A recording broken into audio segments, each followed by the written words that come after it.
Close it again. And listen to Cora, she's more important. Okay, whenever you are ready, Ms. Barris, you may begin.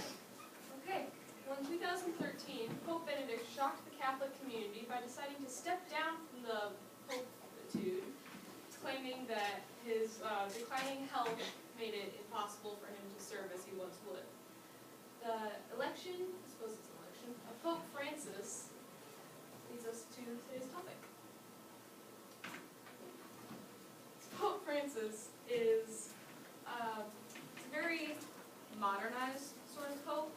In the past, several popes have stuck more to old ways, traditional beliefs. This pope has decided to sort of bring the Catholic community into the modern world. He's more accepting of things that Catholics have not been accepting of in the past, and Catholics and non-Christians, I suppose. He's very humble as opposed to his predecessors, which is the secret. And I found this secret picture.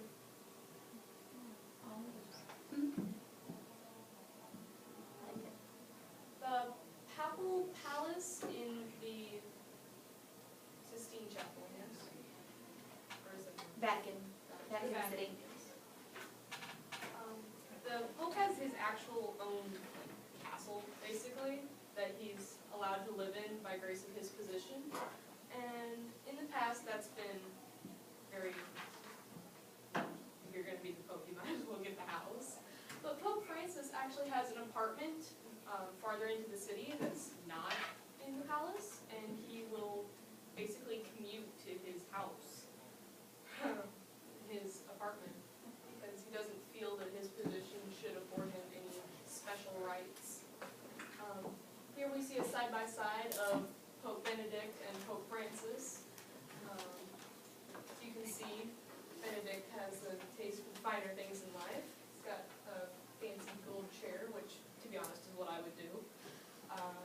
He's used much more intricate robes, and there's something to do with his shoes. Apparently, black shoes are less fancy than red shoes. I don't understand that. I just think it goes better with the robe. But Pope Francis has declined that accoutrement, instead preferring to wear the traditional priest garb. His ceremonial cross on a stick is made of iron as opposed to gold and jewels. And he uses a wooden chair to reflect Jesus' origins as a carpenter. Also, his name, Saint Francis, was the patron saint of animals and I believe wounded. And he is the first pope, Pope Francis is the first pope in over 100 years to choose the name of such a lesser known saint, which is cool. As was mentioned before the presentation began, Pope Francis has made huge leaps and bounds in the acceptance of those who have not been accepted before.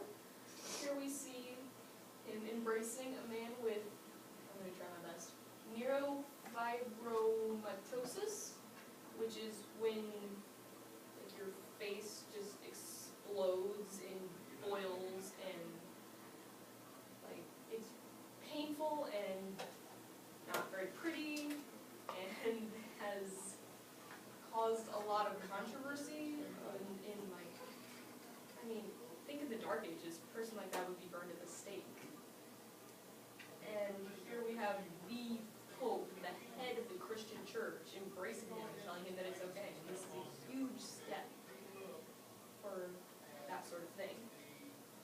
We also have him, as Sam mentioned, relaxing his views on the Catholic Church's views on gays and abortion. Quoted, or I'm not quoting him, but he said that if a gay person believes in God and wants to come to God, who is he to stop them? Who is he to judge them on that? He's not fully endorsing it or anything, because you can only ask so much. The abortion views, instead of just wholeheartedly denying that, he's made steps in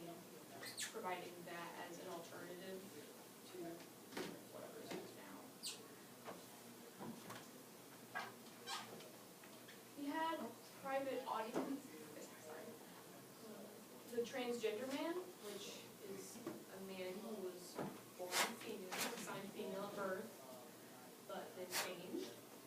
And if you know anything about the religious community, you will know that the acceptance of a person of that nature is remarkable, and especially acceptance from, I mean, this is the Pope, this is the guy in charge. He's like right below Jesus, am I right?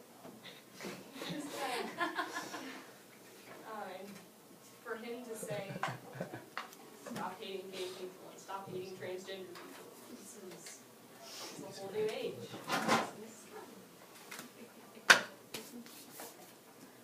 Modernization of the Catholic Church, as we can see, he's more in tune with today's political ideals and society accepting more alternate views, I guess you'd say. But also we have some interesting things, such as the tradition of releasing peace doves in special ceremonies has been changed to peace balloons due to the doves getting attacked and killed by seagulls and crows and such. And also various wildlife protection organizations are kind of mad at the Pope for taking these tame doves who have been in captivity all their life, and suddenly they're not in captivity anymore. They have no idea how to feed themselves. So, we have balloons now. That's nice. Our next slide has some pictures on it. Yes. The Pope, I don't think he oversaw the wedding, but I think he maybe went to the wedding of this couple who was raising money for a charity organization that gives money to children's hospitals. And the charity's whole thing was they wear clown noses to like raise awareness. And so the Pope wore a clown nose. That's cool. And he's quite famous on the internet for taking selfies with people, which are the pictures to the right and left. I don't know what my next slide is. It's sources. I'm done. Thank you for your time.